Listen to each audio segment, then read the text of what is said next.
Bom, então, o pedido, né, o nosso objetivo dessa noite é estudar o Livro dos Espíritos, né, algumas perguntas do Livro dos Espíritos, e aí eu acho que vale sempre a pena a gente se situar, né, lembrando que essas perguntas, né, que estão selecionadas para a nossa reflexão essa noite, elas estão no terceiro livro do Livro dos Espíritos, né? O Livro dos Espíritos está dividido também em outros livros, e esse livro, o terceiro, trata das leis morais.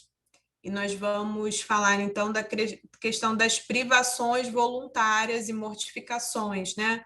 Como foi essa leitura inicial.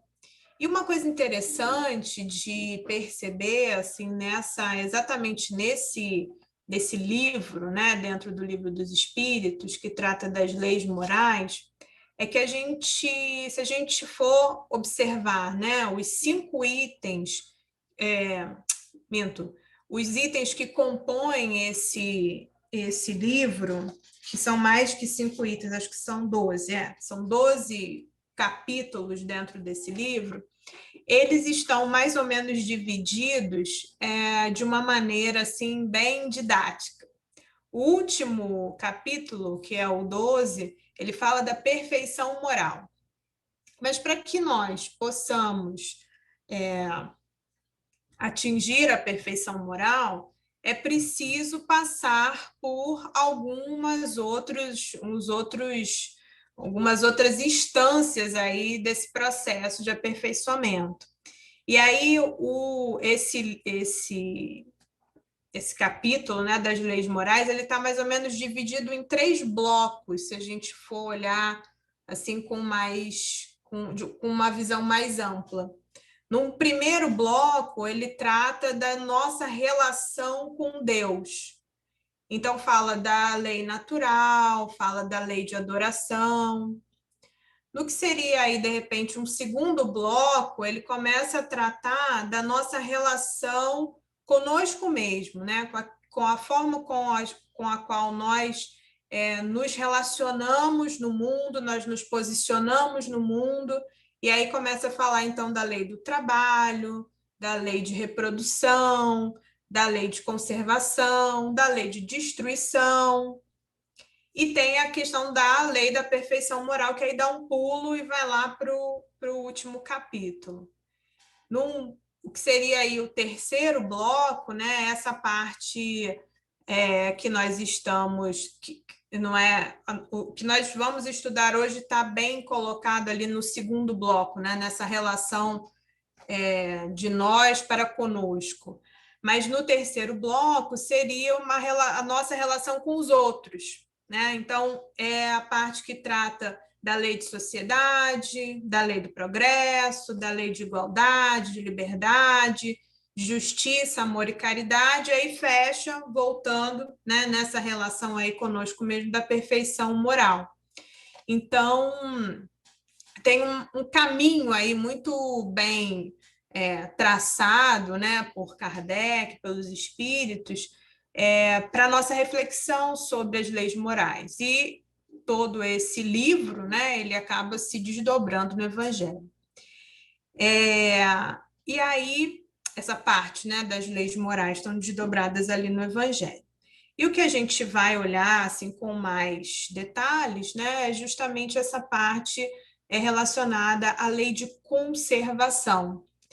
E dentro aí, então, desse contexto, né, o texto inicial já trouxe para nós algumas dicas do que a gente vai refletir, mas é importante também perceber que essa é a última parte, essa parte que trata das privações voluntárias e das mortificações, é a última parte dentro dessa questão da lei de conservação. Então, algumas outras coisas, né, importantes aí também para esse entendimento vieram nas questões anteriores, né, que certamente já foram aí estudadas em algum outro momento nesse bloco de palestras, assim, nessa sequência. Então, nós estamos tratando, dentro desse capítulo específico aí, que é o 5, do quinto item, né? Então, é o fechamento aí desse capítulo. Então, Kardec vem trazendo algumas perguntas, e aí, de repente, a gente pode dar um pulinho lá na frente para relembrar alguma coisa ou para se situar. Então, nessa dinâmica, né, de perguntas e respostas, as perguntas que, a partir da 718, tem essa lógica aí de tratar, então, dessa questão das privações voluntárias e das mortificações. Então, Kardec pergunta aos espíritos, né? Essa é a pergunta 718. A lei de conservação obriga o homem a prover as necessidades do corpo? Então, qual é o sentido, né? A partir de quê? Qual é a lógica que faz com que o homem busque, né, prover as necessidades do corpo? Ele já coloca, né? Tudo isso está englobado nessa lei de conservação e vem se falando da conservação, da lei de conservação desde o início. E ele pergunta então aos espíritos: é isso, né? Essa lei que faz com que o homem tenha essa obrigação de prover as necessidades do corpo? E aí os espíritos respondem sim, é a lei de conservação, porque sem força e saúde não é possível o trabalho. O trabalho estava lá, esse é o capítulo 5, o trabalho, a lei do trabalho estava lá no capítulo 3.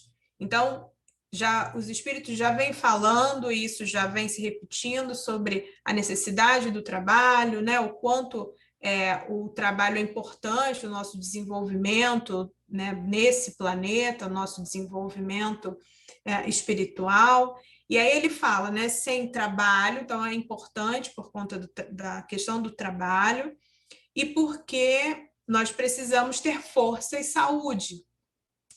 E aí, no início, então, desse livro, né, dessa parte, desse capítulo, desse item 5, quando ele começa a tratar da lei de conservação, na 702, ele fala sobre o instinto de conservação, dizendo que todos os seres possuem esse instinto. Então, quando ele fala de força e saúde, né, ele está falando, bom, todo mundo, né, todos os animais, todos os seres possuem esse instinto de conservação.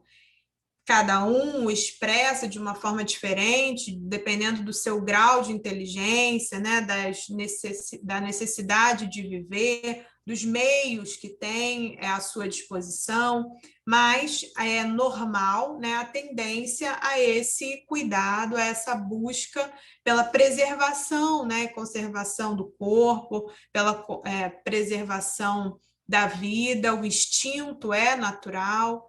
Então, todos os seres vivos buscam a conservação. E dentro da nossa lógica, né, de uma inteligência mais organizada, da necessidade de viver em sociedade e tudo mais, isso acaba vindo, né, para nós de uma forma natural, para a manutenção, né, da possibilidade aí da vida e, como ele fala, do trabalho. E aí, dentro dessa perspectiva, então, Kardec continua perguntando: merece censura o homem que procurar o bem-estar? E aí já é uma outra questão, né? Para além de preservar a vida, para além de se manter rígido para o trabalho, vem um outro ponto, que seria o bem-estar, né? E aí, os espíritos respondem: olha, é natural o desejo de bem-estar. Deus só proíbe o abuso, por ser contrário à conservação. Então, buscar o bem-estar não tem problema nenhum, né? Buscar a saúde, buscar o conforto, não tem problema, desde que isso não seja uma busca abusiva. E aí os espíritos continuam falando: ele não condena a procura do bem-estar, desde que não seja conseguido às custas de outrem, e não venha a diminuir-vos nem as forças físicas, nem as forças morais. Então, buscar o bem-estar não é problema, né? Ter conforto não é problema. O problema muitas vezes se estabelece a partir das escolhas que nós fazemos para alcançar o que consideramos que seja o bem-estar. Até porque tem isso, né? O suficiente, muitas vezes, é relativo, né? Quer dizer, na verdade, o suficiente, né? Você tem aquela coisa do necessário e do supérfluo, né? Algumas pessoas comprometem, então, as suas forças físicas, inclusive as suas forças morais, né? Pelo supérfluo, né? Considerando, dentro de um julgamento equivocado, de que o supérfluo é o essencial. Né? E hoje, mais do que nunca, a gente tem um convite a repensar, né, o que é essencial. As atividades que nós podemos ou não desenvolver durante a pandemia, os acessos que nós podemos ou não ter durante esse um ano, mais de um ano que nós estamos vivendo teoricamente, né, em isolamento, o que é de fato o essencial. Né? Quando nós observamos muitas vezes, né, hoje, o jornal, nós vemos o quanto esse conceito aí, tanto de bem-estar, de necessário, de supérfluo, de essencial, está confuso na cabeça de muita gente.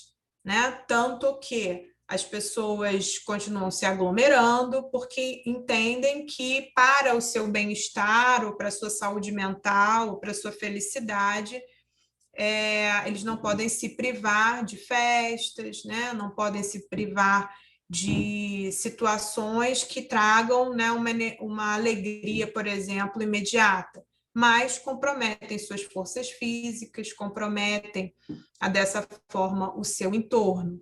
Isso fala muito da nossa maturidade, né? Eu acho que nesse momento nós estamos chamados, convocados a repensar de fato os nossos valores e a nossa maturidade em relação ao que se pode, não se deve ou não fazer.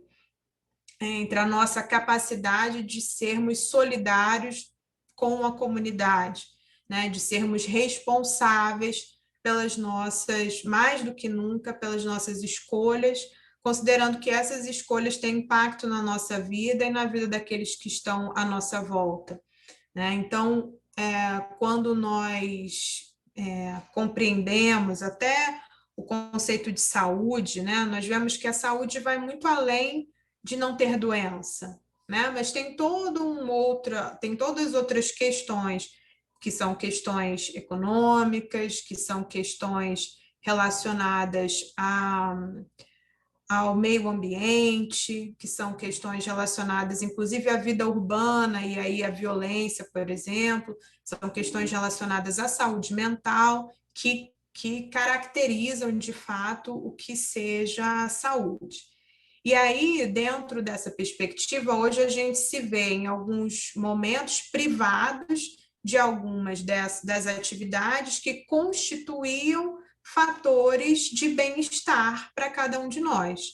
Então, nós somos chamados a rever os nossos conceitos, né? A rever as possibilidades, né? A encontrar o prazer, o bem-estar, a saúde mental em outras atividades, né? Já que algumas que praticávamos anteriormente estão interditadas nesse momento, né? Esse é o convite, né? Ou essa é a imposição do momento. Mas nós percebemos o quanto as pessoas têm tido dificuldade, né, nesse processo de adaptação. E aí, famosos e anônimos estão aí fazendo as coisas mais enlouquecidas, né, durante esse processo. E muitas vezes, né, negando aquilo que já está posto pela ciência. Eu acho que vale nós lembrarmos, né? Kardec, em algum momento, fala que essa é uma doutrina que busca um embasamento científico, busca o método científico, busca o teste das premissas, né? Tanto que o Livro dos Espíritos ele é constituído por esse monte de perguntas, perguntas que se repetem, que foram montadas a partir de vários médiuns e as respostas se repetiram e por isso elas constituem esse livro. Foram analisadas aquelas divergentes e algumas foram excluídas. E se em algum momento, né, ele coloca a doutrina estiver contrária à ciência, fique com a ciência. E hoje parte do que a gente vê é uma resistência muito grande, um negacionismo muito grande à ciência que coloca em risco toda uma sociedade. Então, a gente tem um dever, eu acho, muito importante de valorizar a ciência e de nos adaptarmos, né, de buscarmos a adaptação necessária ao nosso bem-estar, mesmo diante de todas essas dificuldades que coletivamente enfrentamos, visando, né, um bem maior, que é todo esse processo de evolução e aprimoramento que nós estamos vivendo coletivamente, né? Então, considerando a questão do bem-estar, o que é colocado, então, é que o desejo pelo bem-estar é perfeitamente natural. A única coisa que nos é interditada é o abuso, né? Até porque ele é contrário à lei de conservação. E que nós podemos buscar o bem-estar de todas as formas possíveis, desde que não seja sacrificando outra pessoa, que não seja sacrificando a nossa própria saúde, que não seja, e aí a gente, nesse momento, a gente pode falar sacrificando, né, o outro e a saúde do outro, e as nossas forças morais também, como ele coloca, né?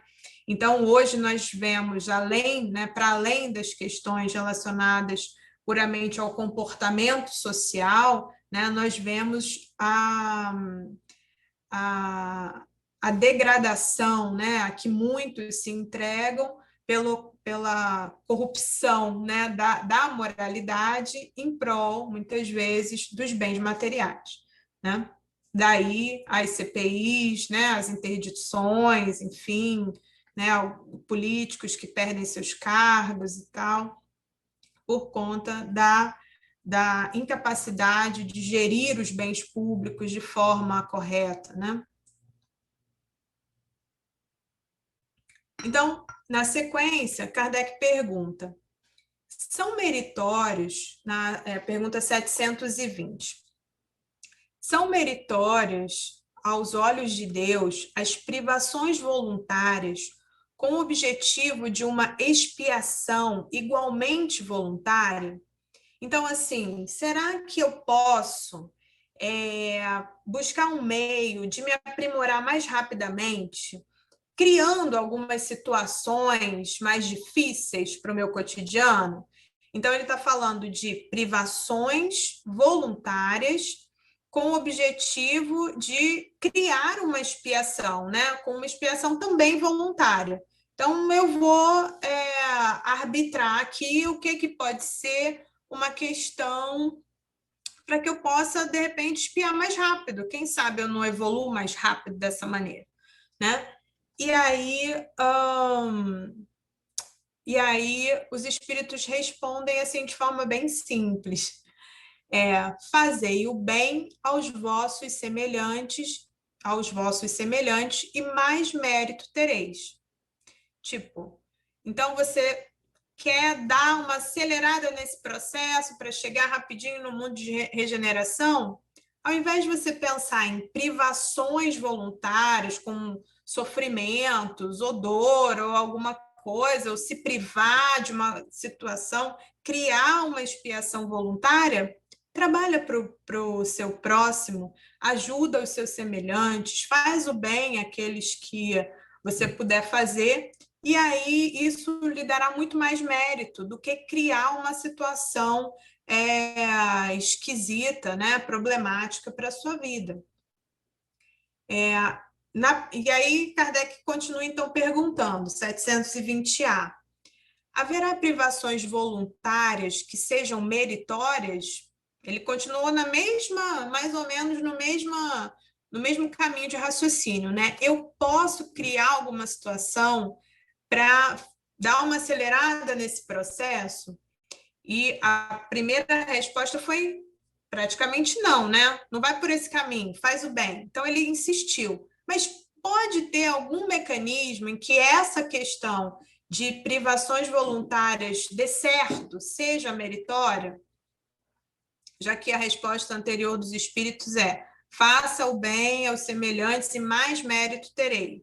Então ele pergunta, mas não dá para ter mérito assim, criando uma situação? E aí os espíritos respondem: então, haverá privações voluntárias que sejam meritórias? Os espíritos respondem sim. A privação dos gozos inúteis, porque desprende da matéria o homem e lhe eleva a alma.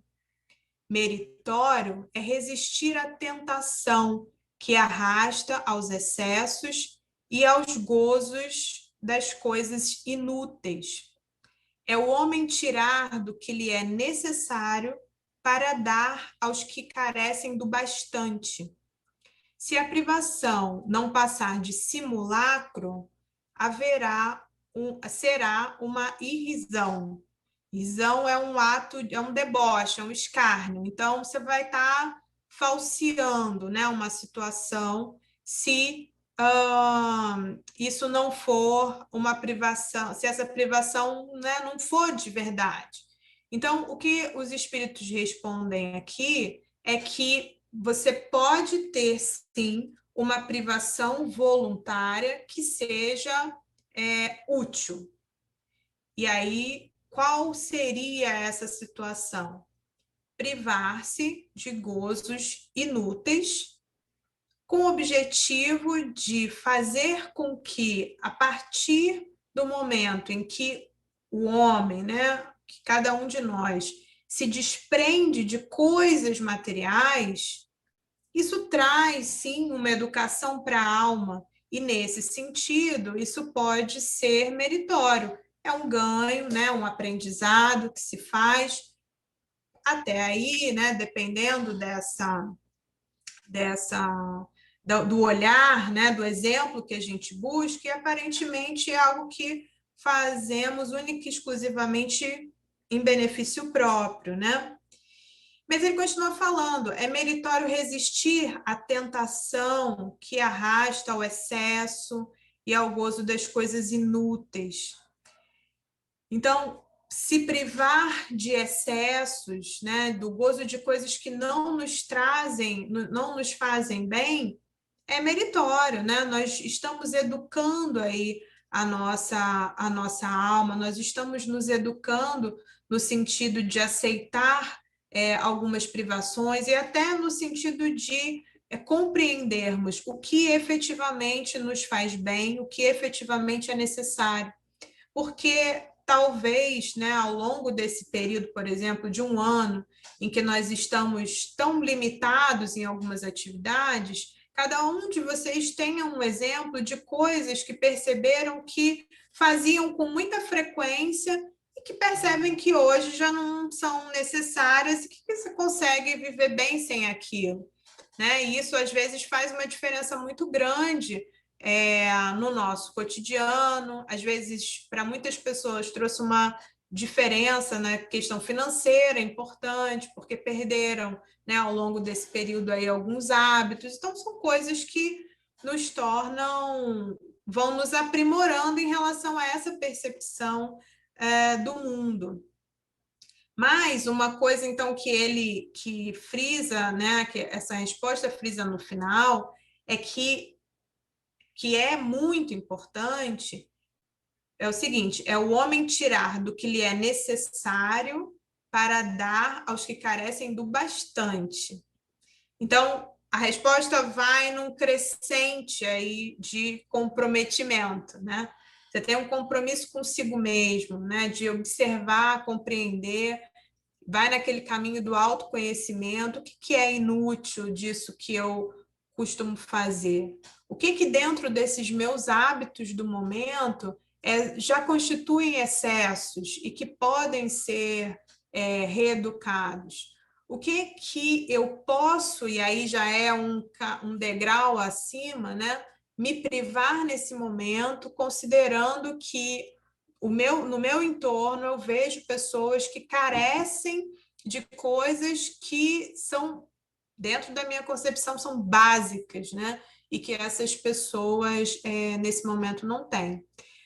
A crise, né, sempre é uma oportunidade a mais de trabalho, né, de exercício da caridade e tudo mais. E aí, quanto nós temos visto hoje, né, de que as pessoas, pelas questões financeiras, né, pela perda de casa, de emprego, de renda e tal, precisam mais, né, de auxílio, precisam mais de ajuda. Se a gente reparar, tem muito mais pessoas na rua ultimamente.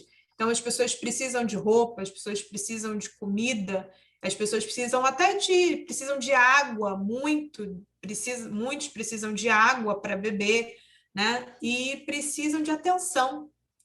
Então, dentro das minhas possibilidades, é possível fazer alguma coisa? Eu posso abdicar do meu tempo em casa em algum momento? Eu tenho condições físicas, eu tenho condições de saúde, eu tenho estrutura segura para abdicar um pouco desse meu tempo e fazer algum trabalho nesse sentido, seja fazer um lanche para distribuir na rua, seja fazer uma doação em dinheiro para que alguém possa fazer isso, seja fazer a quentinha para que alguém leve se eu não posso levar, ou seja, levar, né, se eu tenho condições de fazer isso. Eu posso abdicar de um pouco disso, de tempo, ou de dinheiro, ou de força e tal, em prol de alguém que não tem o mínimo, né, que é o acesso a isso. São coisas que cada um pode avaliar dentro da sua realidade, né? E pensar, bom, dentro desse cenário de escassez, o que eu posso fazer, né? É possível. Então, é uma privação que eu me imponho uma vez por mês, toda semana, tal, em prol de alguém que precisa mais do que eu, né? Já que eu tenho algo para dar. Isso é uma questão importante. E poder vivenciar isso de forma tranquila, né? Poder vivenciar isso e dar com alegria, né? E partilhar, seja o que for, com alegria, né? Isso é importante. Então, é uma privação que você se impõe voluntariamente, que não compromete a sua saúde, que não compromete os seus valores morais, muito pelo contrário, né, considerando esse exemplo, e que favorece alguém que precisa do que para você está mais do que resolvido. Então, ok, esse, por exemplo, é um bom exemplo. Nos privarmos durante esse período aí de pandemia, foi observado quanto aumentaram alguns consumos específicos, né? Consumo de bebida alcoólica, consumo de comidas altamente processadas. Então, eu posso me privar, né, desses prazeres de forma a favorecer a minha saúde, por exemplo, a cuidar do ambiente da minha casa, porque não é um ambiente em que eu cultivo excessos, né? Eu posso me privar de alguns consumos, seja de informação, de notícia, de livros, de músicas, que trazem um ambiente mais complicado para o meu dia a dia. Eu posso me privar das críticas, né? São questões que servem sim, né, de aprimoramento, então, para nossa alma. E aí é um exercício muito particular, né, do que faz parte ou não, já não faz parte mais, né, do nosso cotidiano, da nossa vida, e do que eu posso ou não abrir mão neste momento, porque também tem momentos, né, em que algumas coisas cabem, outras não cabem, né? Bom, então vamos seguindo. É meritória, de qualquer ponto de vista, a vida de mortificações ascéticas, que desde a mais remota antiguidade teve praticantes no seio de diversos povos. Então, Kardec está perguntando se isso tudo que se viu ao longo da história, das pessoas que faziam mortificações, autoflagelo e tal, com o objetivo de agradar a Deus, né? Alguma coisa assim, é meritório, né? Tem mérito nisso? Ele falou, tem algum mérito, né? De qualquer ponto de vista, essas práticas que vêm lá da antiguidade, em povos diferentes, né? E aí os espíritos respondem: procurai saber a quem ela aproveita e tereis a resposta. Ou seja, procurai saber qual é o proveito que se tira dessa prática, e aí você vai saber se aquilo tem mérito ou não. Então, eles continuam falando, né, os espíritos. Se somente serve para quem a pratica e o impede de fazer o bem, é egoísmo, seja qual for o pretexto com que entendam de colori-la. Privar-se a si mesmo e trabalhar para os outros, tal a verdadeira mortificação, segundo a caridade cristã. Então, o que os espíritos respondem? Procure para todas as ações, e isso a gente pode estender para muitas coisas, né? Procure responder ou compreender a que esse ato, essas palavras, né? Essa atitude, para que ela serve? Qual é a utilidade? No final das contas, de tudo isso, o que acontece? Se isso tem algum mérito, né? Se é que tem algum mérito só para o indivíduo, e de alguma forma, né, aquele que pratica, e de alguma forma ainda o impede de fazer o bem, é só uma expressão de egoísmo, né? O que ele fala aqui. Independente da forma que você pense, né? Que ele fala aqui, o pretexto com o qual entendam colori-la. Então, você pode explicar isso das formas mais bonitas, você pode meio que, né, tentar fazer com que aquilo ganhe uma expressão, mas se isso não tem relevância para o seu próximo, talvez seja um ato perdido, sem valor. Então, qual é a lógica, né? O que tem que ficar? É que privar-se a si mesmo e trabalhar para os outros, se o resultado final é o bem para o próximo, se o resultado final é uma construção efetiva, é alguma coisa que gere bons frutos, né? Que compartilhe, seja o resultado do compartilhamento do bem com outras pessoas, isso sim tem valor. O que pode ser um exemplo disso? Né? Eu tenho uma amiga lá do centro, né, lá do Redenção, que ela é professora. Ela sempre trabalhou em escolas muito bacanas aqui no Rio de Janeiro. Ela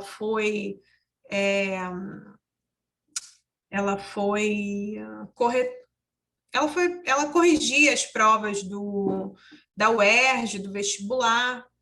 E ela continua até hoje trabalhando dessa forma, só que agora sem escola e ela já está mais idosa, então ela dá aula online.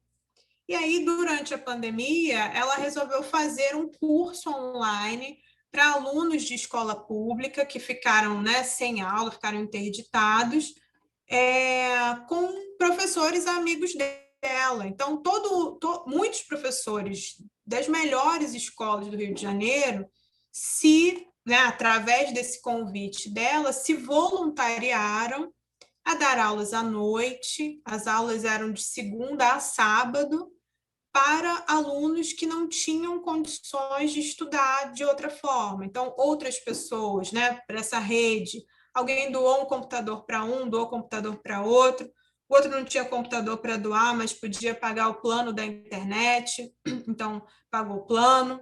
E assim, esses professores, né, que já continuavam exercendo seu ofício pela internet normalmente, porque na maioria eram professores de escolas privadas, abriram então espaço na sua vida, cederam espaço do seu descanso, a fim de que esses alunos que já tinham, né, já partem de um ponto desigual, né, em relação a outros alunos de algumas escolas particulares que são muito boas, que esses são eminentemente das escolas públicas, que muitas vezes vêm com deficiências acumuladas, tivessem aí um aporte maior dentro dessa questão educacional. E muitos, nesse um ano, conseguiram dar um salto aí de qualidade a partir dessas abordagens diferentes e tal, porque ela se mobilizou para isso e, com o seu estímulo,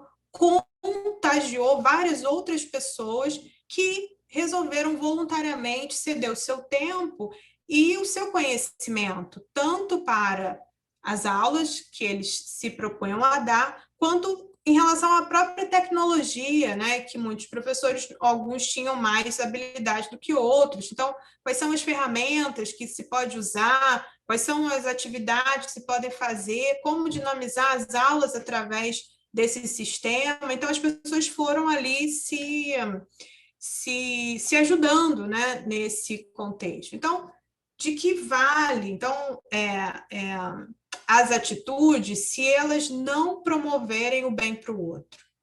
Nesse caso, o bem, né, proposto, ele tinha duas vertentes muito importantes, na minha opinião.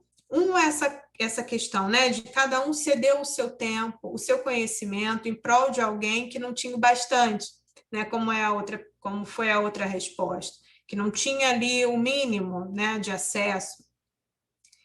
Mas mais do que isso, eles passavam e passam ainda, porque já estamos aí então no segundo ano e o projeto continua com outros jovens, também um senso de crença, né, nos valores humanos. Então, é um projeto que não tem nenhuma conotação religiosa, mas a primeira matéria, né, que esses jovens aprendem é o valor da educação e o valor do ser humano para promover o outro ser humano. Então, alguns jovens e alguns pais falavam assim: eu não estou acreditando, mas não tem que pagar? Não, mas vão doar um computador? Não, mas o que tem que pagar? Mas o que tem por trás disso? Porque as pessoas, né, fora, principalmente desse contexto, quando a gente fala da casa espírita, as pessoas que já frequentam e que são auxiliadas na casa espírita e tal, elas compreendem melhor esse sentido do voluntariado. Mas saindo desse contexto, alguém que chega para você e diz: vou te ajudar a crescer, é muito estranho para alguns. Né? E as pessoas ficavam efetivamente desconfiadas até que vissem as coisas funcionando. Então, esse ceder o tempo tem um valor e tem uma lógica, que é promover o bem para o outro, tanto intelectualmente falando, quanto nesse sentido moral dessa crença na possibilidade de que as pessoas se auxiliem, né, de quem tem mais possa compartilhar com quem tem menos. E no caso de jovens que muitas vezes são muito desacreditados no seu potencial, é um estímulo muito grande, né, quando alguém que sabe mais, né, por ser um professor, né, sabe mais daquela questão ali, né, matéria e tal, diz: eu acredito em você, eu acredito que você possa passar no Enem. Né? Isso faz muita diferença para a vida como um todo, né? Mexe com aquela estrutura ali daquela casa para além do próprio Enem. Né? porque muda muita coisa nas vivências da família. Então, essa doação de tempo, né? Esse privar-se de algumas outras atividades, isso é útil, né? E a gente tem que procurar, dentro das nossas possibilidades, o que podemos transformar em utilidade aí nisso. Então, e no final fala, né? Privar-se a si mesmo e trabalhar para os outros, tal a verdadeira mortificação, segundo a caridade cristã. Kardec, então, continua perguntando, 722. Será racional a abstenção de certos alimentos prescrita a diversos povos? Então, dentro dessa questão das privações, mortificações e as questões relacionadas à alimentação, né? Kardec pergunta. Então, os espíritos respondem: permitido é ao homem alimentar-se de tudo o que lhe não prejudique a saúde. Alguns legisladores, porém, com um fim útil, entenderam de interdizer o uso de certos alimentos e, para maior autoridade imprimirem as suas leis, apresentaram-nas como emanadas de Deus. Então, o que os espíritos estão falando é: o homem pode se alimentar de tudo que não prejudique a sua saúde. Alguns legisladores, para dar legitimidade àquilo que era útil para eles, disseram que não era bom, enfim, lícito o consumo de alguns alimentos. E para dar peso a essa ideia, colocaram isso como uma questão divina, como um mandato, aí, uma lei divina, algo que fosse emanado de Deus. Então, o que os espíritos estão dizendo, né? Aí Kardec já trouxe uma contextualização, né? A abstenção de alguns alimentos é prescrita por diversos povos em vários momentos. O que a doutrina fala sobre isso? Então, de novo, é lícito, né, permitido se alimentar de tudo que não prejudique a saúde.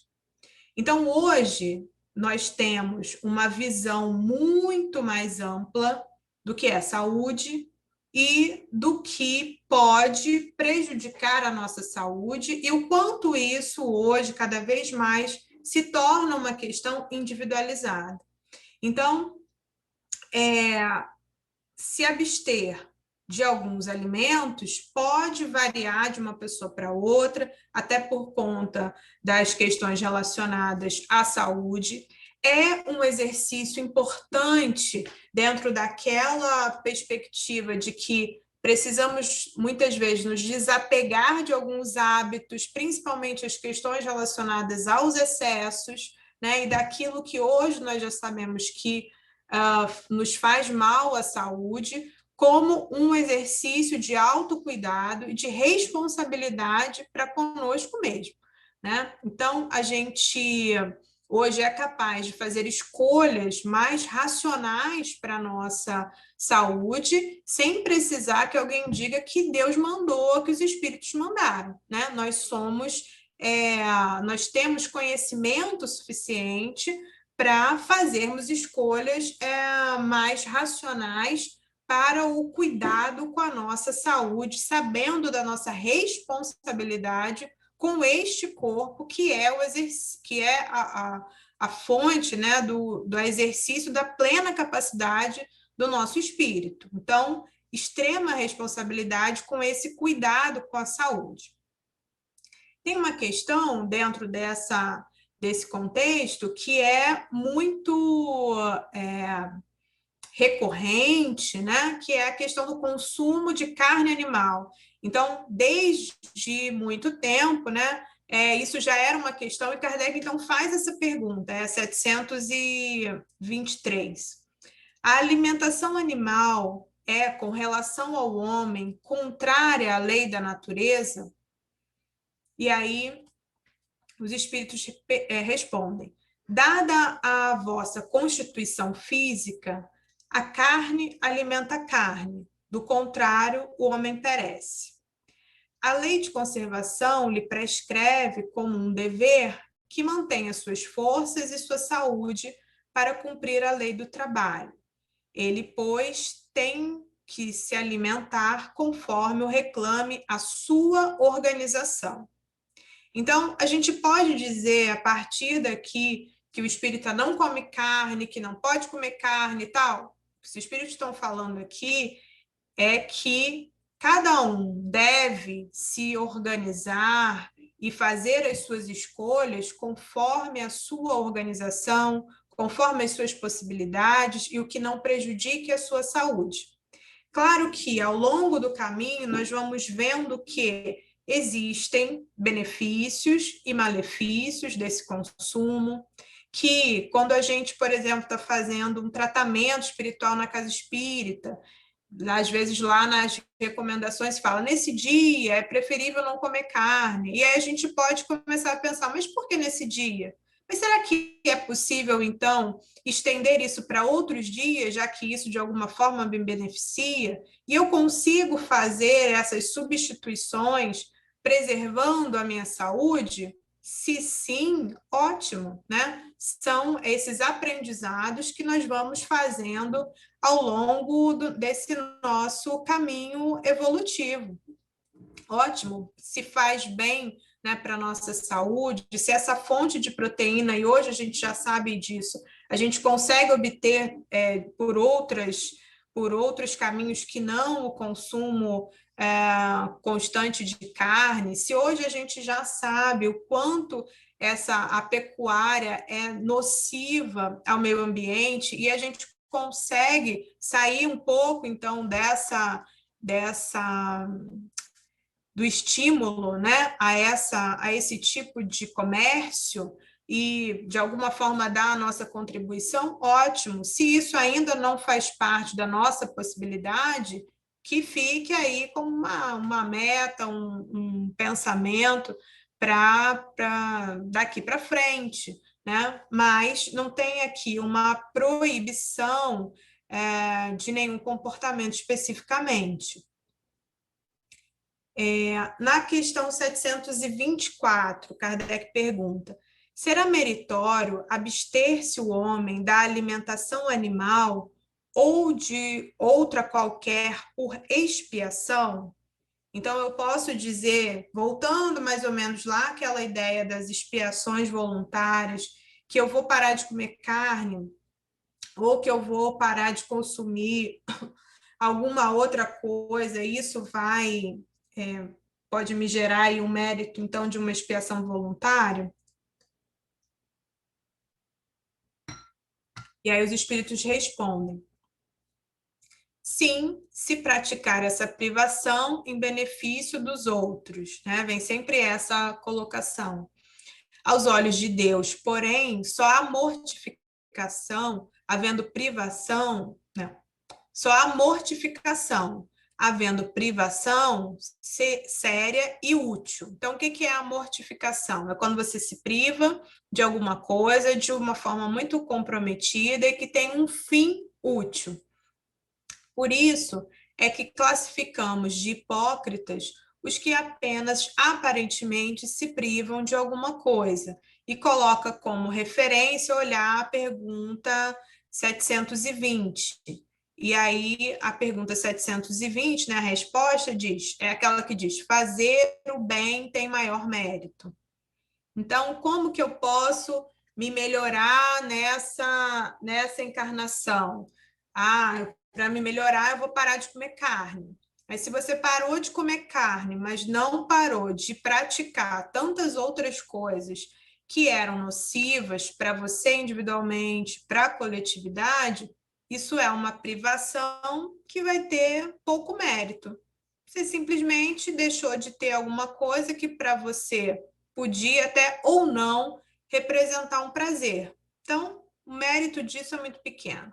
Agora, se você associa essas privações a benefício de outras pessoas, se as suas privações são privações que têm desdobramentos positivos para o seu próximo, elas serão super úteis, né? Então, o que ele fala aqui é que você pode, sim, óbvio, se abster do consumo de carne, com todas essas, todas aquelas ideias, né, aqueles motivos, aquelas premissas que eu tinha falado anteriormente, mas não considerar que isso seja uma expiação, tá? E isso pode, sim, né, por conta dessa questão de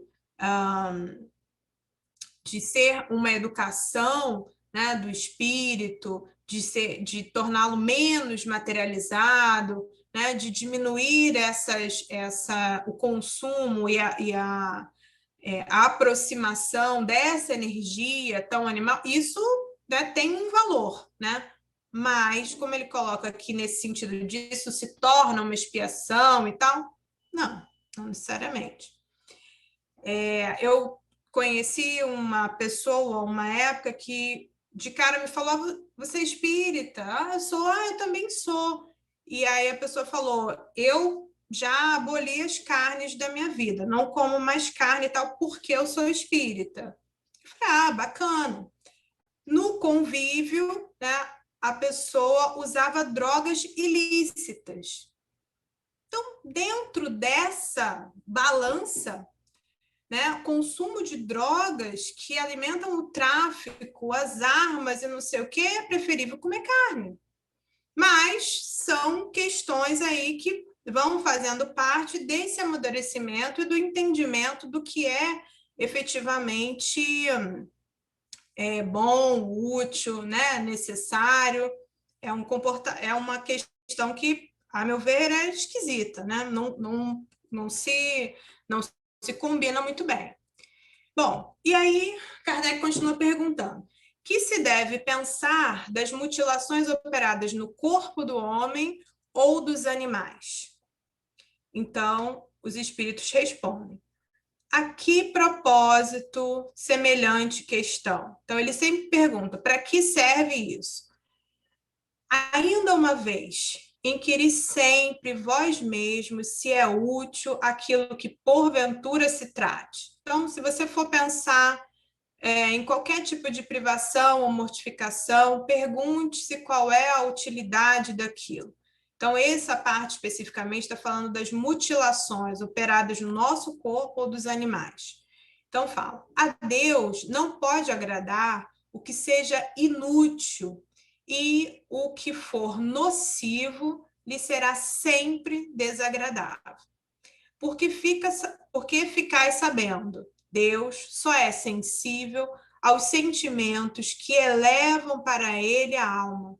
Obedecendo-lhe a lei e não a violando, é que podereis forrar-vos ao jugo da vossa matéria terrestre.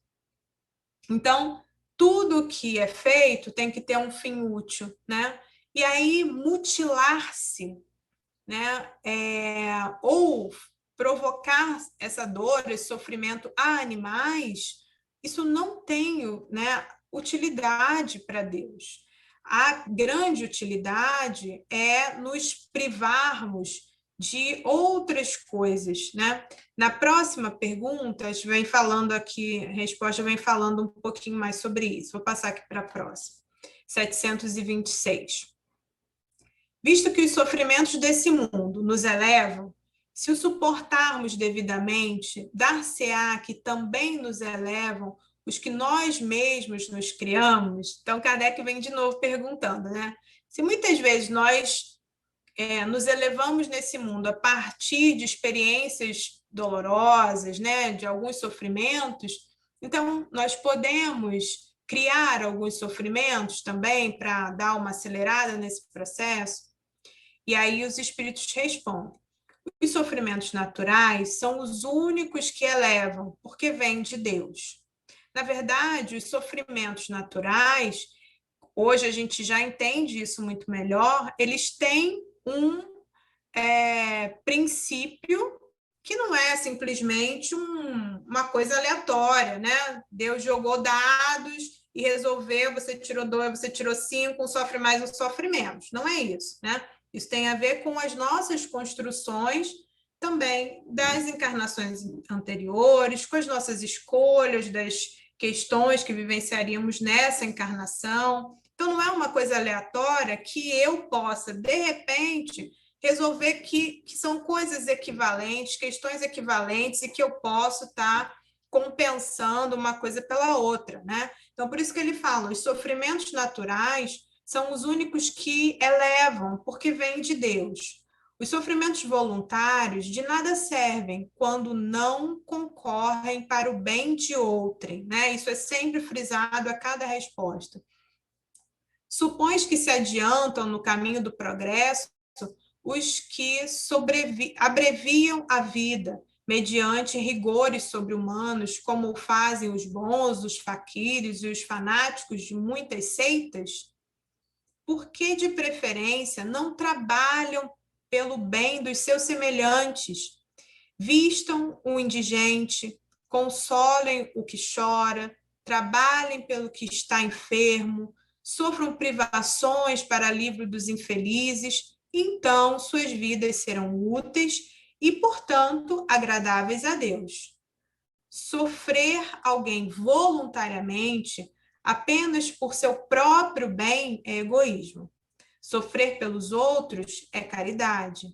Tais os preceitos do Cristo. Então, a mortificação é essa, sim, né? Abrir mão de algumas facilidades, né? Abrir mão do tempo em função do outro, dar algo mais para que me sobra para poder ajudar o outro. Isso, sim, são questões que são muito úteis. Bom, nossa última pergunta, 727. Uma vez que não devemos criar sofrimentos voluntários que nenhuma utilidade tenham para outrem, deveremos cuidar de preservar-nos dos que prevejamos ou nos ameacem. Então, já que a gente não pode criar sofrimento, se eu consigo perceber que algo vai me trazer um sofrimento, eu posso, então, me preservar dele? Então, os espíritos respondem: contra os perigos e os sofrimentos é que o instinto de conservação foi dado a todos os seres. Fustigai o vosso espírito e não o vosso corpo. Mortificai o vosso orgulho. Sufocai o vosso egoísmo, que se assemelha a uma serpente a vos roer o coração, e fareis muito mais pelo vosso adiantamento do que infligindo-vos rigores que já não são deste século. Então, o que é verdadeiramente útil, né, em termos de sacrifício, de privação, é fazer a privação, por exemplo, do orgulho, do egoísmo, tentar nos harmonizar, né, e começar a aprender a falar, a calar, a ouvir, a evitar o conflito, né, valorizar, ser feliz, né? Viver em harmonia antes de ter razão, né? Muitas vezes a gente consegue evitar tantos problemas, tanto desgaste, simplesmente por escolher um outro momento, né? Para falar alguma coisa, né? Para sugerir uma reflexão. Então, são essas as privações, são essas as mortificações, né, que são úteis, essas que podem construir pontes, né, entre nós. Toda essa questão relacionada às leis morais, como eu falei no início, elas têm relação com a forma como nós nos relacionamos com Deus, conosco, com a sociedade. Então, é nesse contexto das relações que, principalmente, a gente consegue ter muitos ganhos em termos desse nosso caminho evolutivo, né? Muito mais do que infligir sofrimentos ao corpo, né? Mas mudando a nossa forma de ser e de nos relacionarmos conosco, com Deus e com a sociedade, né, com o nosso entorno. Então, essas são as privações que são úteis. E para todas as coisas que nós pretendermos fazer nesse sentido, busquemos a utilidade. Precisa ser útil para alguém, né? Alguém além de nós mesmos. Esse é o recado aí dos espíritos.